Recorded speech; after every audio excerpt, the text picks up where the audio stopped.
সম্পর্কটা কষ্ট দিচ্ছে, তবু কেন অনেক মানুষ সেই সম্পর্ক ছাড়তে পারেন না?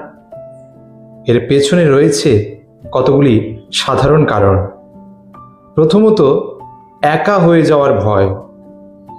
দ্বিতীয়ত, সে মানুষটি ভাবে হয়তো সে একদিন বদলে যাবে।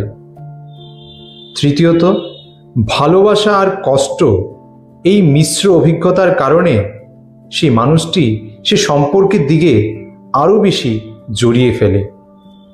চতুর্থ, সেই সম্পর্কের কারণে তার যে আত্মসম্মান কমতে থাকে, তার ফলে তার মাথায় একটি ধারণা তৈরি হয়, হয়তো আমি এর থেকে ভালো কোনো সম্পর্ক পাওয়ার যোগ্য নই।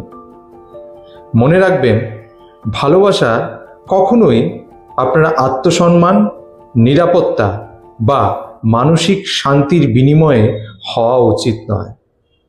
তার জন্য বিশ্বস্ত কোনো মানুষ বা মানসিক স্বাস্থ্য বিশেষজ্ঞের সাহায্য নিন। ধন্যবাদ।